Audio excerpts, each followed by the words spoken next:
The Carleton College Convocation program is a weekly lecture series that brings fresh insights and perspectives from experts in a variety of fields.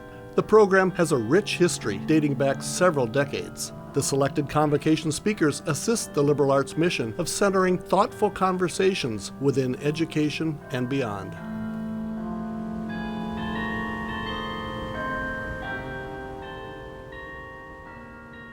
Suddenly you have all of this agency, but no one mentioned the responsibility that would come with it.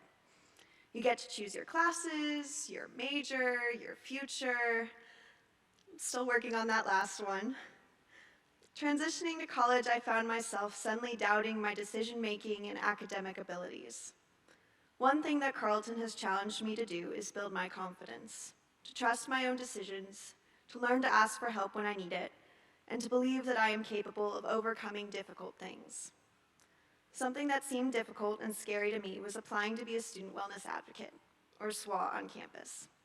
As someone who is very passionate about sleep and mental health, working with and for my peers, and making access to health resources more equitable, I think it is so cool that we have an office on campus that provides these services to our students. But the thought of interviewing terrified me. However, I was able to overcome this fear, and today I am so grateful and excited by the work I get to do as a SWA, particularly with students' mental health. Someone else who cares a great deal about mental health is today's convocation speaker, Steve Hanson. Steve is a wellness speaker dedicated to holding conversations on how to navigate everyday challenges. He teaches how to overcome fear, guilt, shame, and self-doubt using tools such as communication, boundaries, and mental and emotional grit. By sharing his personal experiences, he hopes to empower, motivate, and help others reconnect their purpose. He supports students in taking care of their mental health, encourages them to seek related resources, especially if they would benefit from working with a professional regarding any of the topics in today's presentation. Please welcome Steve Hanson to Carleton College.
Well, hello. Hello, hello, hello. Good morning, everybody, and thank you all so very much for coming out today, whether you are here live and in person or watching virtually from some undisclosed location. I'm so happy that you are here. I have been looking forward to this day for an awfully long time. I really and truly have, and I want to thank you for spending some time with us this morning. I guess then the obvious question becomes, and the most important question becomes, how are you? Are you doing all right? Yes, I hope. I hope that things are going okay for you. As you have already heard from Margaret, and thank you for the introduction, as you've already heard, my name is Steve Hanson, and I am a speaker, an educator, a motivational mentor, and I am the founder of the Student Success Initiative. And I find myself here this morning, I suppose, because of a couple of reasons. One, I have had a fair amount of experience with things like anxiety, depression, self-doubt, even some self-harm. That's why today we're going to be talking about life skills, coping mechanisms, things that you can do to hopefully steer through life and make it a little bit easier, a little clearer. That's my hope. There's another reason, however, that I'm here today, and it's very, very simple. I believe in you. Really and truly. I believe in your gifts and in your talents and what you bring to the table. And I believe in what you can and will accomplish in your lifetime. Whether you know it or not, whether you believe it or not, you are capable of amazing things. You are capable of incredible things. You can impact the world and affect it in ways that you have not even begun to recognize. But here's the dirty little secret. You cannot be there for others, not in any real or sustainable way. You cannot be here for anyone else until you have learned how to be there for yourself.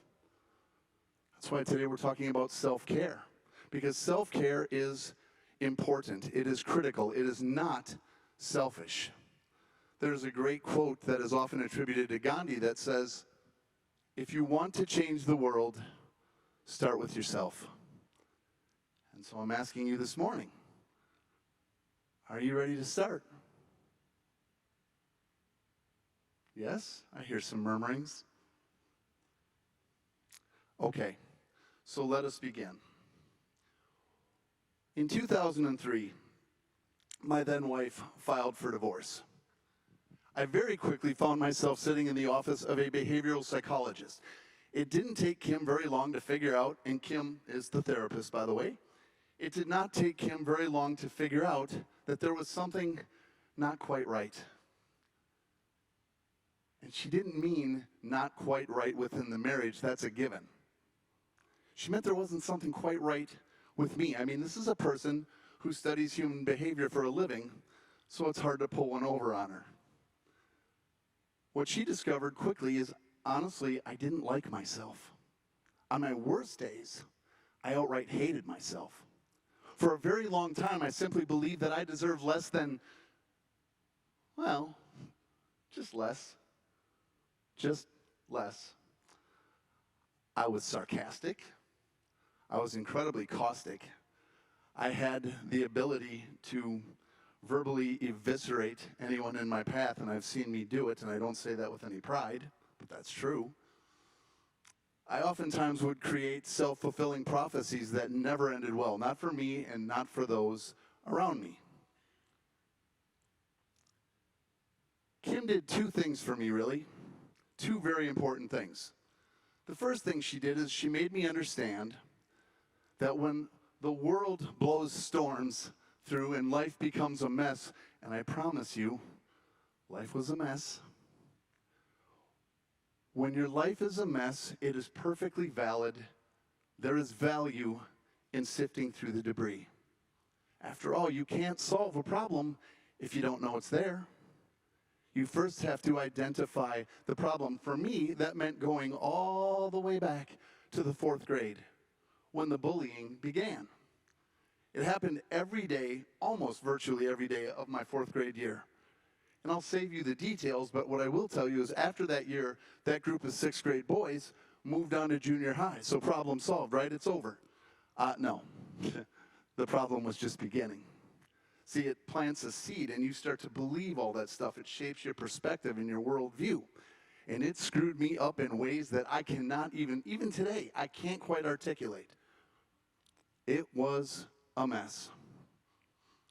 The second thing Kim did, and I would argue of equal or maybe even greater importance, and I cannot stress this enough, she made me understand that if you stay there too long, meaning the field of debris, if you stay there too long, you will very soon find yourself sitting in the filth, absorbing the stench.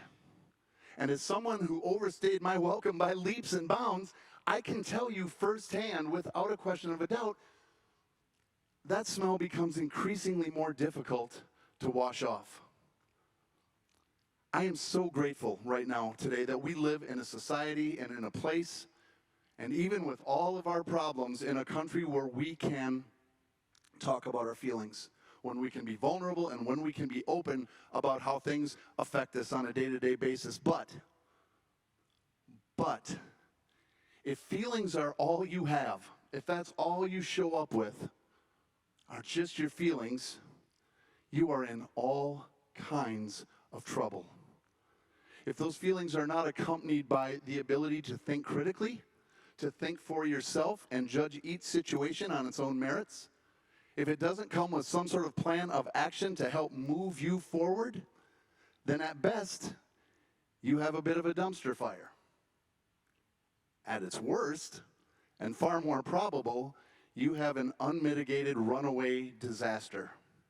And I have seen that play out over and over and over and over again, not just in my life, but in virtually the lives of everyone I've ever known or ever met. And that may change, but as of right now, until I see it, I won't believe it, because that is the only thing I have ever seen. So if nothing else today, if nothing else comes from this today, let it be this one thing: the will to move forward, because you are bigger, you are much more than your circumstances, be they your past or your present.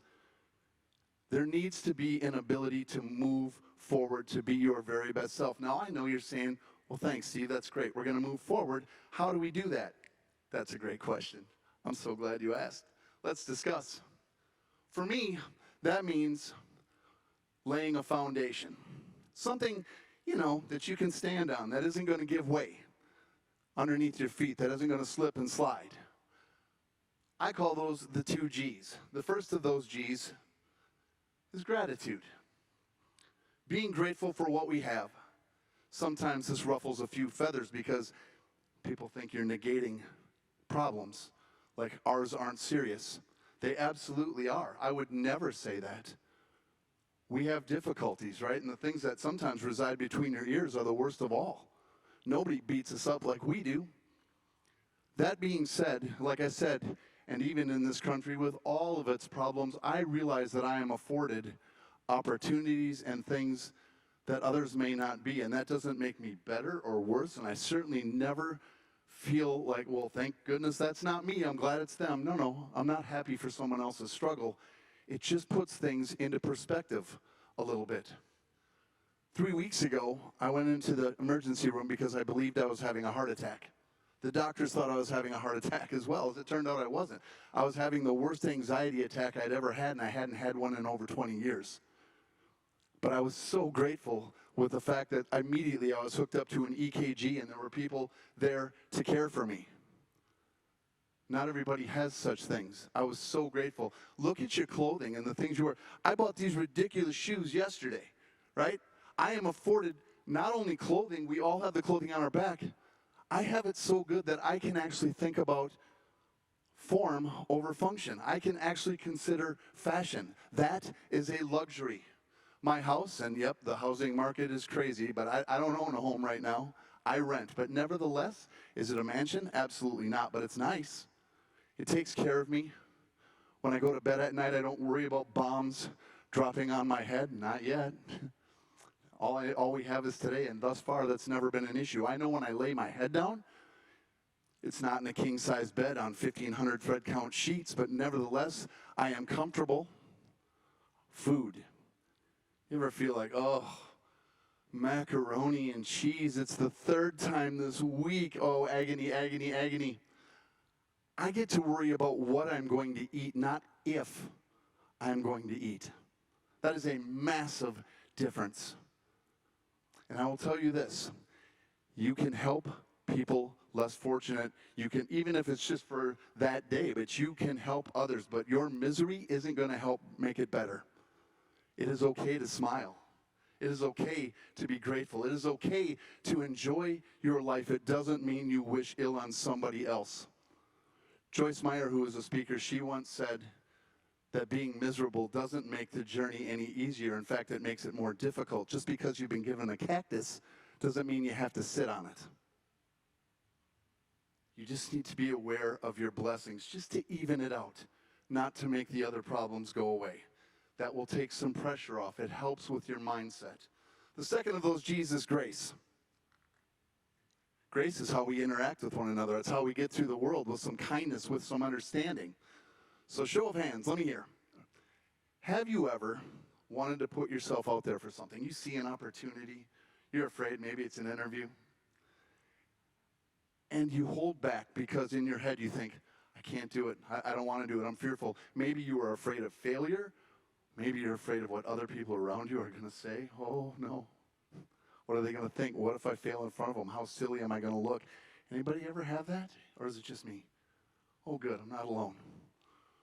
Well, I'm going to ease the burden a little bit. You're not perfect.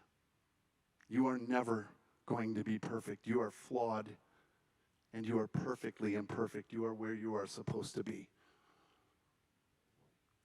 So then let me ask you this. How many of you, by a show of hands, would want to be remembered or thought of for your worst moment?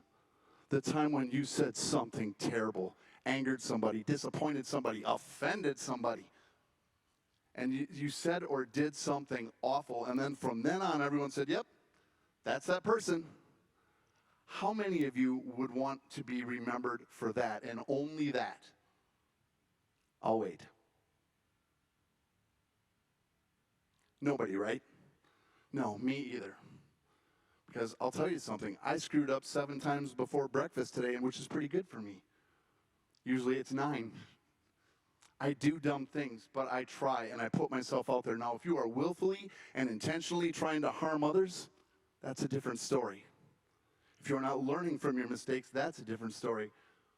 But nobody's perfect. First of all, not you. So give yourself some grace. Offer yourself some grace and be okay with the fact that you're going to disappoint people sometimes. You're going to let somebody down, even yourself. And then if it's true for you, isn't it true for the other people? Even people you might not agree with? Isn't it possible that they're doing the best they can and you don't have to like it, but you don't have to punish them? I'm just asking. So, as we move forward today, I want to talk about tools, okay? That's kind of the foundation. Those are the things I stand on, at least I try to, gratitude and grace. Now comes the fun part. You get to be the architect of your life. You get to design it. And nobody else's life is going to be exactly like yours. You are a one of a kind. And you need the right tools for the job to start building. I've identified what I believe are 6 of those things of importance. And those 6 in no particular order are as follows. Self-talk.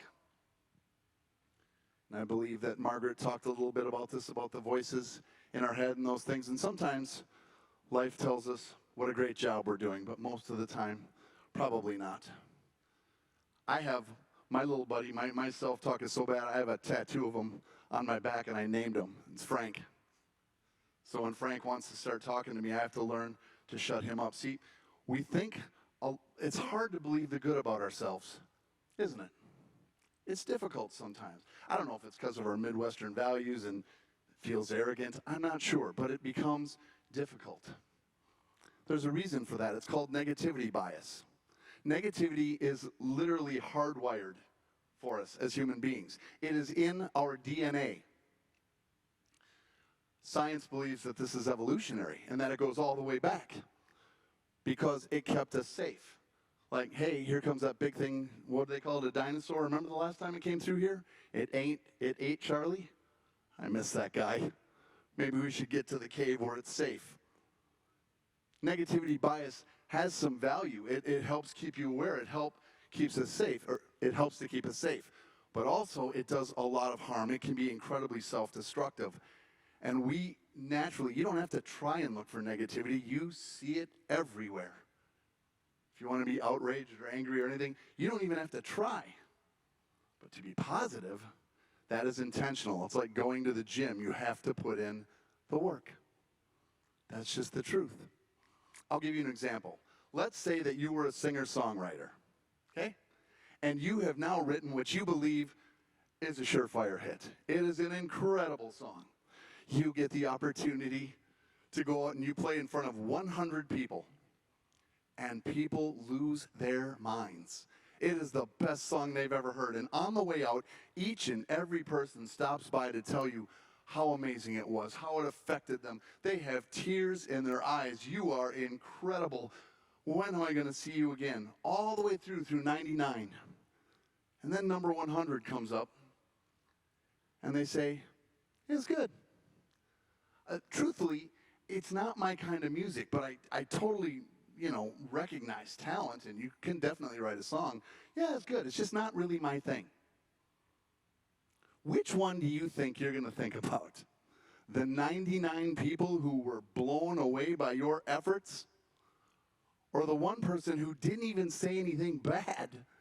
They just said, honestly, it's not my type of music, but you are very talented. In your own head or in our heads, we concoct this thing, right, that becomes so bad, I can't believe it. And you start talking to yourself, I suck. I am the worst. I'm going to put down my guitar. I'm never going to try this again. And you know what? How dare that person think this or that or the other thing? That's negativity bias. That's how it becomes very harmful. It is that voice that tells you you can't, and that voice is lying to you. So a couple of things you can do. Anytime you feel those negative statements coming along, when I hear Frank, I shut them up. I've already set myself up with 5 things I love about myself that day, and I say, Frank, that's it. I don't want to hear from you anymore. You go to your room. I'm intelligent. I'm a loyal friend.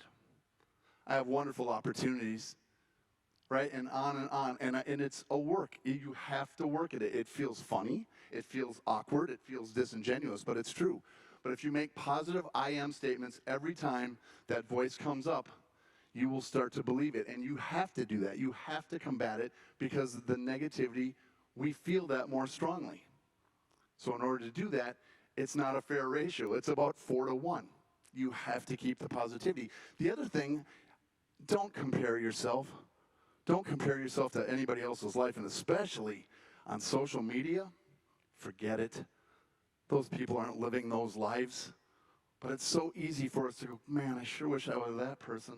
Look at how beautiful they are. Look at how smart they are. Look how much money they have. I sure wish that I were that person. Those people are looking at you thinking, look at them. I love the way they dress and the confidence that they walk with, and everybody likes them. I sure wish I were that person. My journey is not yours, and yours is not mine.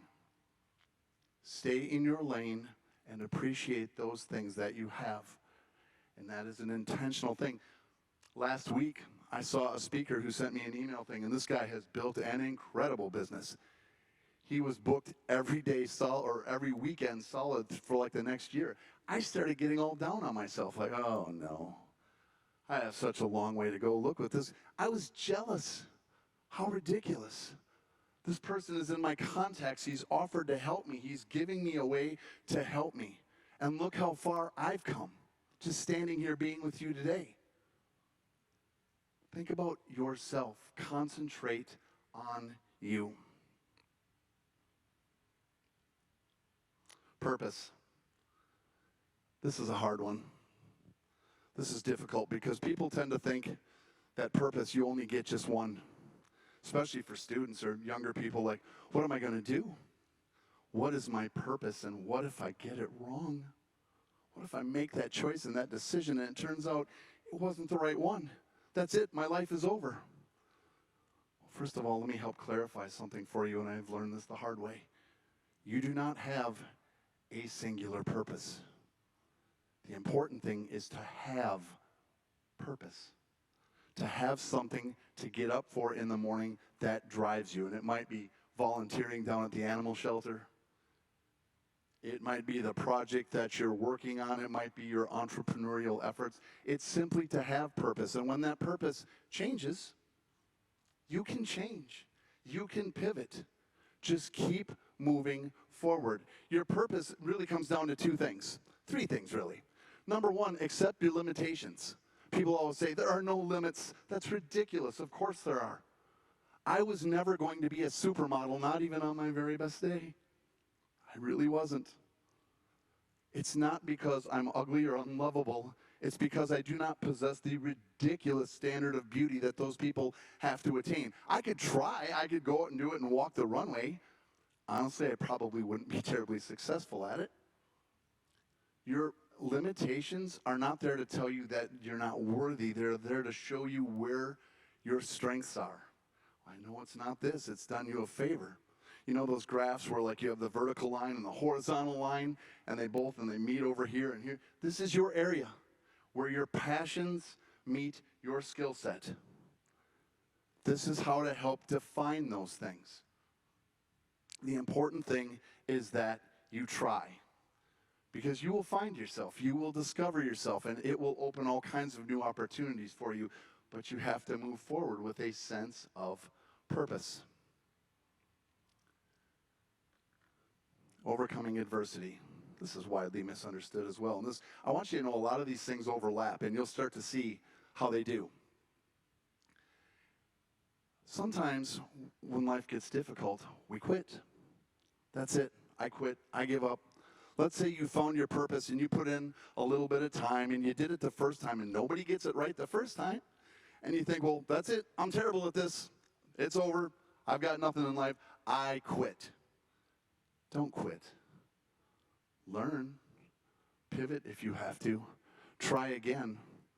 Not every one of these that I've ever done has gone swimmingly. I know you're not supposed to say that. You're supposed to always say, it's great, it's easy, I'm the guy, I'm the person for the job, never had a problem. That's not true, and it's not life. And people who tell you that are being ridiculous. That's absolutely not true.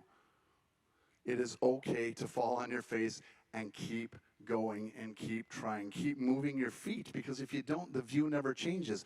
Even if you don't get where you think you're going to be, you're getting somewhere. You've gotten further away. So don't quit. But feel free to stop. You can stop to take a breather. You can stop to take some time for your mental health, just because you're exhausted. Also because it's not working for you any longer. Stop. If this is not a good fit, if this is not working, it didn't mean you quit and you gave up because you gave up on yourself. It means that you know yourself enough to say, no, this wasn't the right one, but I appreciate the experience. I'm going to pivot over this way, and I'm going to try this one. Stopping is perfectly valid and okay. And to keep beating your head against the wall with something that isn't working isn't healthy. And it's not a smart thing to do. But just don't quit. Don't quit on yourself. But stop the activity if it no longer works. I hope that makes sense. Speaking of such things, letting go, and this can be very, very, very difficult. I had a hard time letting go of my identity as the victim. Don't you realize what happened to me? Don't you realize how scarred I am? Don't you realize there's nothing sexy about a full-grown man in his 30s who balls up his fist and batters his midsection out of frustration. Newsflash, that's not a super great coping mechanism. Don't believe the hype. It's not that great. It's kind of embarrassing, really. Shameful. But it's honest.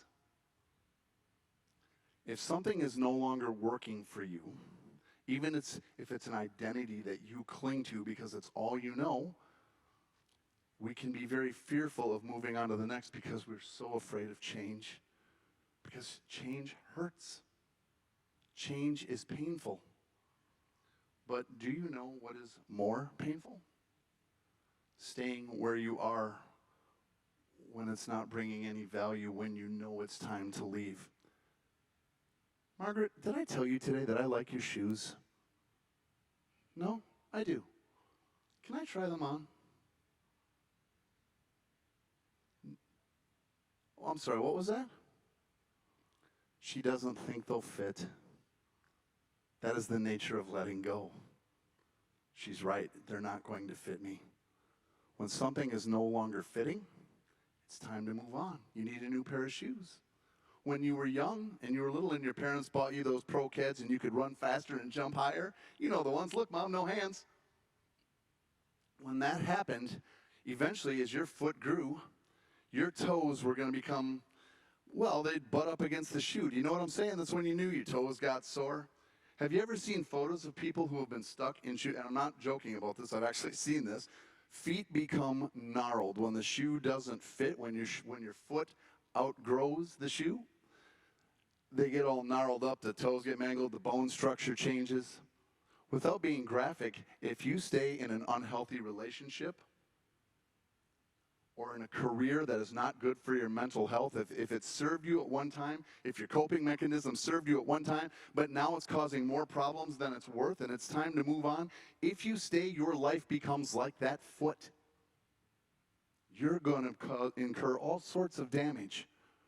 Leaving it behind might be painful at the time, but it's going to open you up to new experiences and things that you love, new opportunities.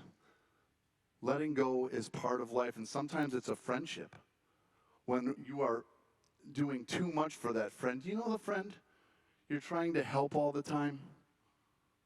And they always need your help. It's too much. How's that work for your mental health? I can't leave my friendship because what about my friend? What about you? Your friend is fully capable of getting their own help. Be there in the manner that you need to, but not at the sacrifice or the expense of your own spirit, of your own health, of your own happiness. That's serving nobody. That's not helping. That is what we're talking about right here, our boundaries. When somebody takes too much of your life. Do you ever feel this with family members? Have you ever felt like suddenly somebody else's responsibilities, you don't even know when it started, but now their responsibilities are now yours. And suddenly, if you choose to stop, even though it's not even your thing, you're a jerk. How can you leave me like this? Those are blurred lines. That is a boundary that is no longer working. There are so many ways, and boundaries with relationships and people and your jobs, but also even with yourself. Maybe you need some quiet time to yourself. So you say, hey, friends, from 3 to 6, Monday through Friday, I will be unavailable.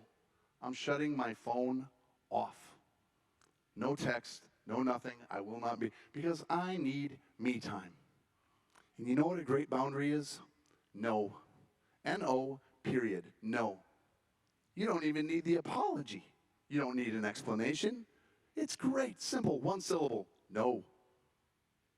I do that for myself because I have to.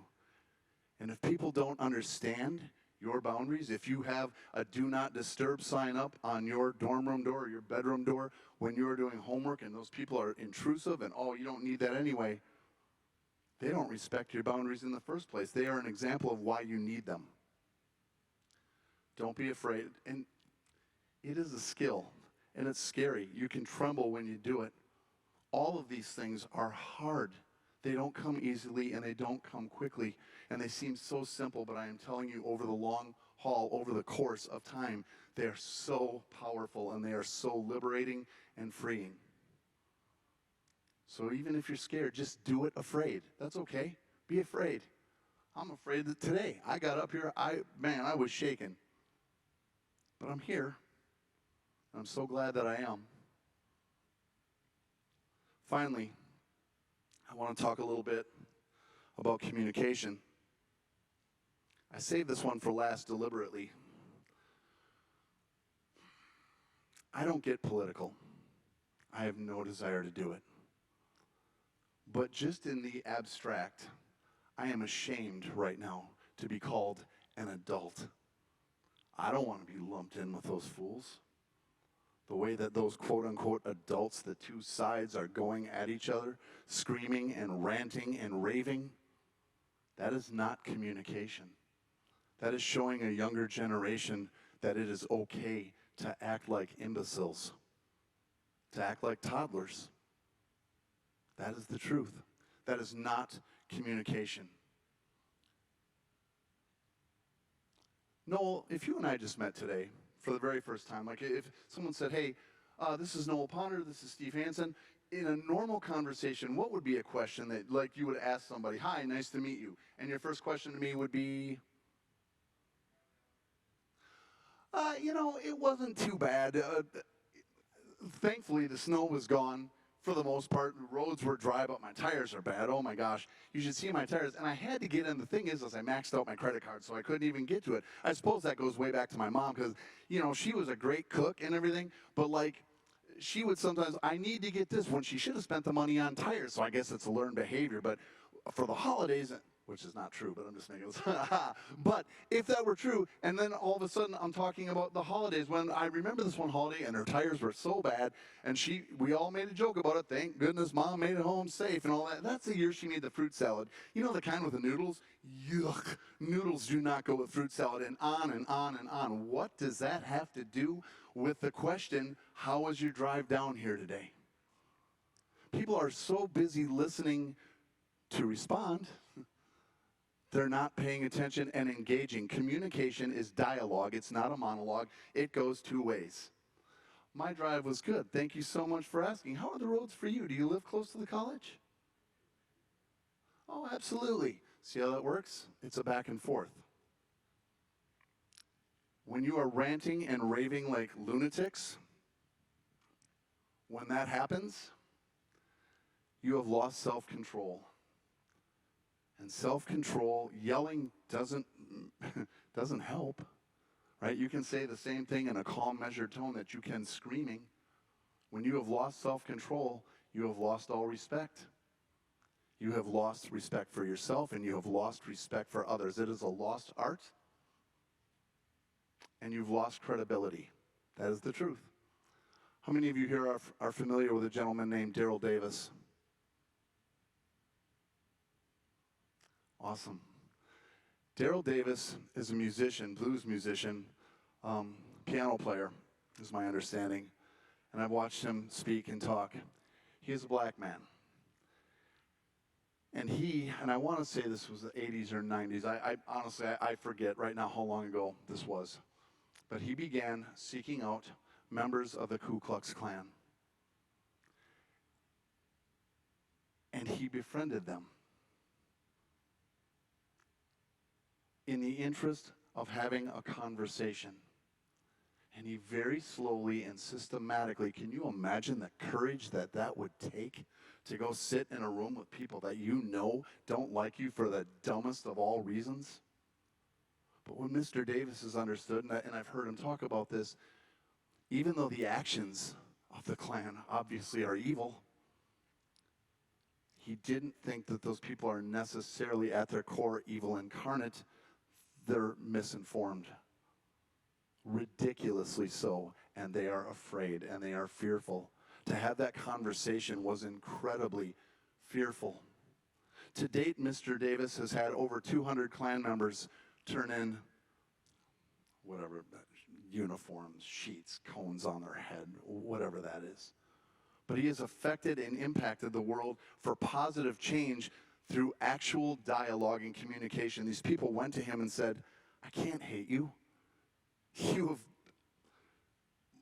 debated me every way down the line, and every truth that I thought and my general sweeping assessments were wrong. Over 200. I'm going to look at this right now, and I am sorry, I don't want to do this by phone, but I saw a quote. It actually comes from a TED Talk from Mr. Davis, and he says this.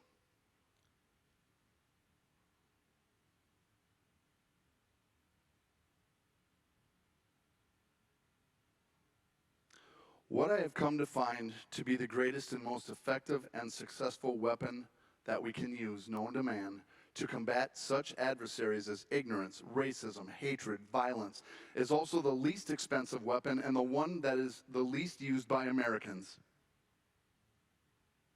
That weapon is called communication. I would urge everybody in all generations, especially the younger ones, because we need you. The world needs you. You're next in line. Bring a little civil discourse back. Bring communication back. It doesn't mean you have to like it. It doesn't mean you have to agree. But what is the other way getting us? I'm asking. If you can point to anything positive, I don't see it. Also, speaking of these things, these are not communication. You don't think this is hard on your mental health? Where do you go without this thing? You ever lose your phone for 5 seconds? Oh boy, oh, right? It's very scary. This isn't helping. Put these things down. You're worth more.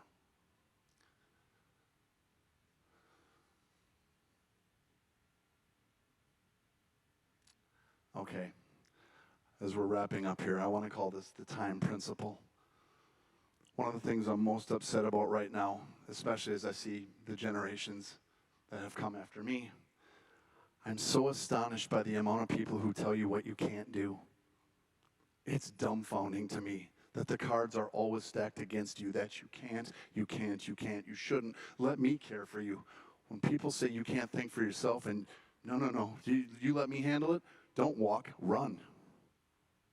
That's nonsense. That is the biggest flaming horse hockey to ever come down the pike. It's absurd. We each have a finite amount of time. None of us knows how much, you included. This is your life, and as far as I know, it's the only one you're going to get. Time. Time.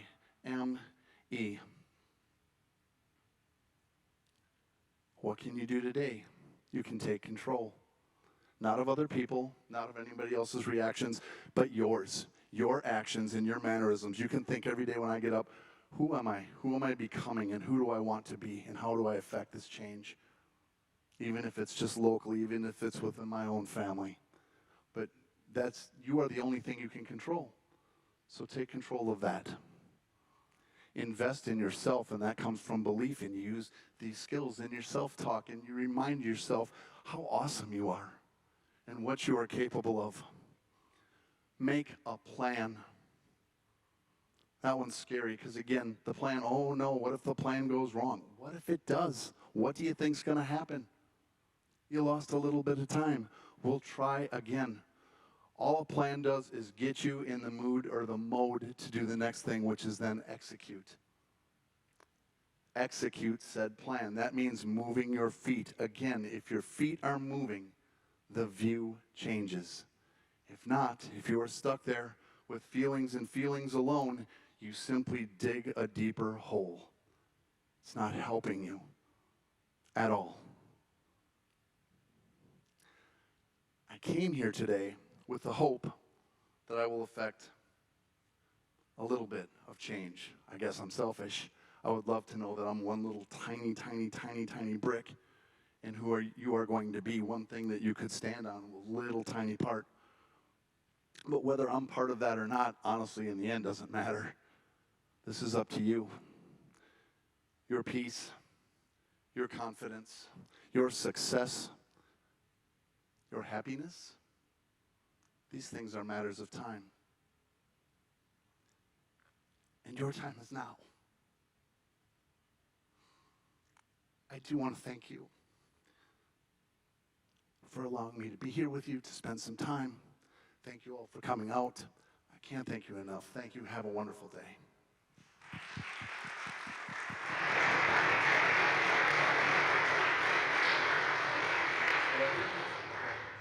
And thank you all for being here. We are going to open up Q&A in just a minute, but first off, some housekeeping, some announcements. This is the first convo of many. If this is your first convo with us, please don't let it be your last. We have many interesting topics. Go to carleton.edu and search for Convocations, and you'll see the list of all the upcoming speakers as well as archived speakers that you can frequently watch videos or listen to the podcast. Next week, we are going to have Françoise Bayless, and the title will be Altered Inheritance, the Era of Designer Babies. Françoise Bayless is a distinguished research professor emerita from, and I'm going to pronounce this wrong, Dalhousie University, Canada. She is a philosopher whose innovative work in bioethics at the intersection of policy and practice has stretched the boundaries of the field. So, should be very interesting. Convo Luncheon. After Convocation, we have a luncheon. Hence the name, Post-Convo Luncheon. We do have a few spaces left. If you would like to join us, please see me afterwards. We would love to have you. Who can come? Faculty, staff, students, community members, anybody can come. So please let me know, and we have space for you. There will probably be deliciously flavored Ferndale turkey, as well as a vegetarian option, roasted vegetables, and some other tasty treats. That will be at the AGH meeting room. Let's move on to Q&A, and this includes our friends on Zoom. If you're on Zoom and you have a question for Steve, please send it in the chat, and it will be relayed to me. In the meantime, you are here right now. And as our speaker said, your time is now. So who would like to start off with a question? Or a comment? Or an experience?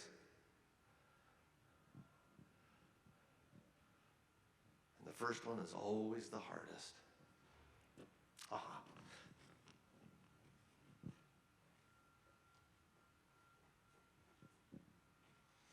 Hi. Thank you for speaking today. I guess you talked a little about personal kind of stuff. What's been kind of the main tool that you've used to kind of help yourself through the negative talk? Hi, thank you for the question, getting the ball rolling. Those skills, well, it's a combination. All 6 of those skills, I would say, well, for the negative talk, I think that the adversity is a huge part. So the reminding myself that I'm worthy, and not only saying the words, but believing it. And I don't really know how else to do that other than repetition, in my experience, seems to be the most, where you need to be very proactive about those things. Like when those things start coming out, stop. What am I good about myself? Also, discernment. I guess we didn't talk about discernment versus judgment. If something happens and it's a bad situation and it doesn't go well, our typical response is to blame ourselves. Like somehow I am deficient. I have not. What if you were able, and you are able, to step back and kind of look at a broader view and say, what was my part in this? Does it mean I'm a terrible person? Does it mean that I'm dumb? Does it mean any No, it means you were doing the best you had with your tools at the time, right? With the negativity, because you want to start, oh, I'm so stupid, I'm so this. If you can paint a more rational view of what happened, and then you think, I'm just going to learn from it, and the next time I'm going to try this instead. And if you get that better result, if you don't, then you try again. But holding yourself to some account and reminding yourself that it is not personal and it is not you, it literally is that voice inside of you. It's that alter ego that wants to keep you down. And the only real words I guess I have, are the only way it's going to get easier is to begin doing it. And I promise you will see the results in kind, and as you see more results, once you get one, you go, well, that worked. I'm going to try that again. And then you get a couple more, and then you continue, and it becomes kind of like a snowball rolling downhill. It just gains steam. Does that kind of answer your question? Okay, I hope so. Hi. Hi. Thank you so much for coming. Your talk was lovely. I was wondering if you have any kind of like weekly or daily habits of like journaling or therapy that have helped you, and like how the external part of that has kind of continued your journey of. Regarding to what aspect? Like journaling, or is addressing what issue or what problem? Do you just do you rely on any of them to work through like present issues or past kind of like feeling? Does that make sense? Like, Yeah. So the journaling, when the bullying was really at the surface, right? Yeah, the journaling helped, and really taking that time to identify. So I'll give you one thing that really worked, and I don't want to take too much time, but I want to answer this. When I was in the shrink's office, when I was in the therapist's office, she said, Steve, was there one bully that was any worse than the others? And I said, no. I was lying, of course. There was. I just didn't really want to address it. And eventually it came out, and his name was John. And it's also important to remember, too, that they also were kids. It doesn't mean they're terrible people. It just means the impact at the time was terrible. In fact, one of those bullies is now like a brother to me, one of my very closest friends. So people change. But to your question, she had me write, she said, I want you to write a letter to John. Tell him all the things, right? So I wrote it out, well, the first time actually, she said, I went back, she said, did you write your letter? And I said, no, because I was terrified. I didn't want to face it, and I was afraid she was going to make me mail it to this grown man. I'm like, I'm not doing that. And she said, Steve, stop wasting my time and yours. You came here because you don't know how to solve your problems. I know more. If you're not going to do it, don't come back. Ooh. So I did it, and I hated her for it. And I sat in her office, and she said, did you bring the letter? And I said, yes. And she said, read it. So I read it, and then she's like, out loud, which was worse. And it began with, Dear John. And I couldn't tell you the massive amount, but I still remember the last paragraph. I said, I know you were just a kid, but so was I. I guess that's why I'm writing you this letter today. I have finally realized that in order for me to move forward, some things need to be left behind. Goodbye, John. And just saying it after writing it out and verbalizing it, so powerful. And so Kim was right, and now I really hated her because I didn't want to admit she was right.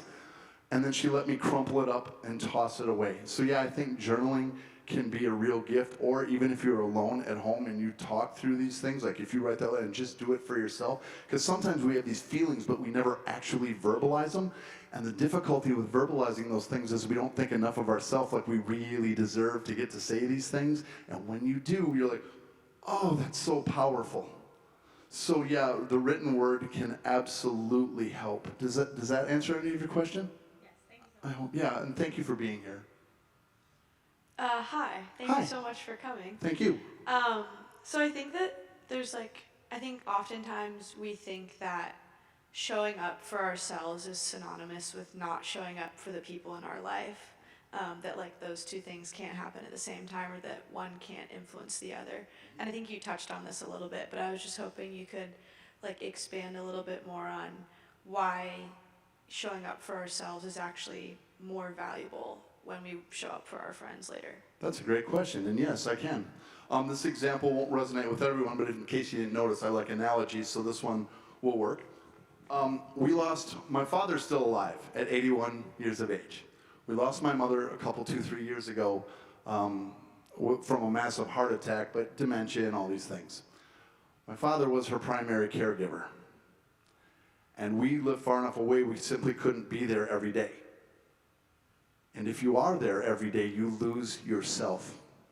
And their care goes downhill. I watched my father, he wouldn't let my mother get up, and he wasn't trying to harm her, right?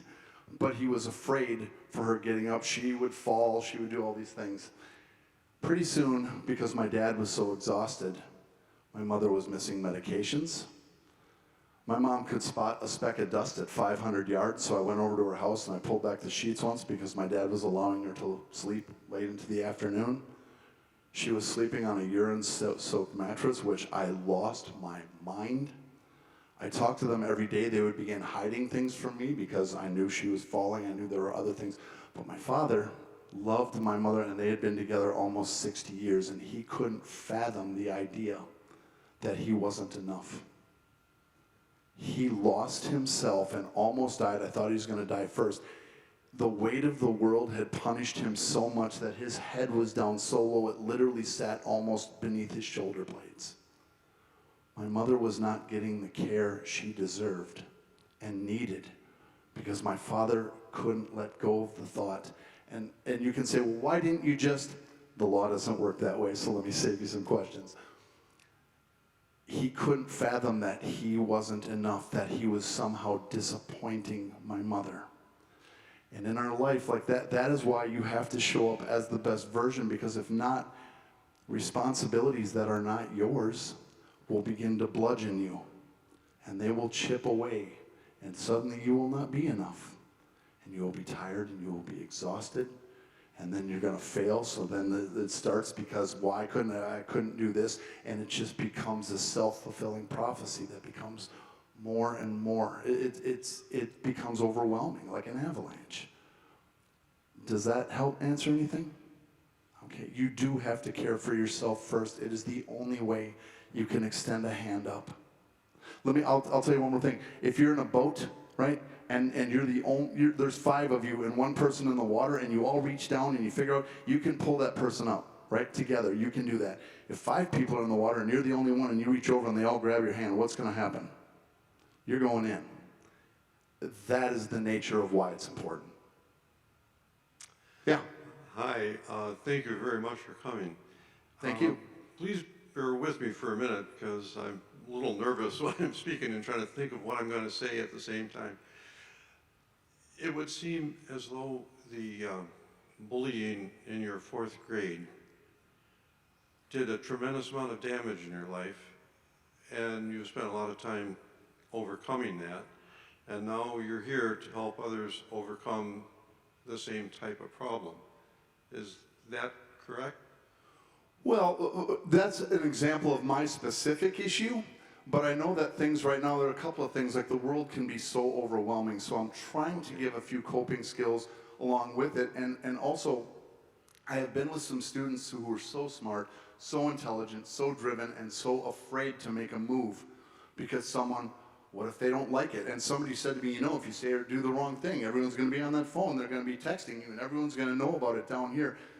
That's not helping anything. I fully can grasp and understand why you wouldn't want to make that move when you constantly fear that you are under the microscope. So I'm trying to give some healthy boundaries and some yeah, if you're bullied or you feel that way, but just life skills in general that will help you through the tough times. The reason I ask, but if the bullying is a problem, and it is such a problem today, it always has been, that seems to me maybe a good way to help future generations would be to figure out a way to stop the bullying.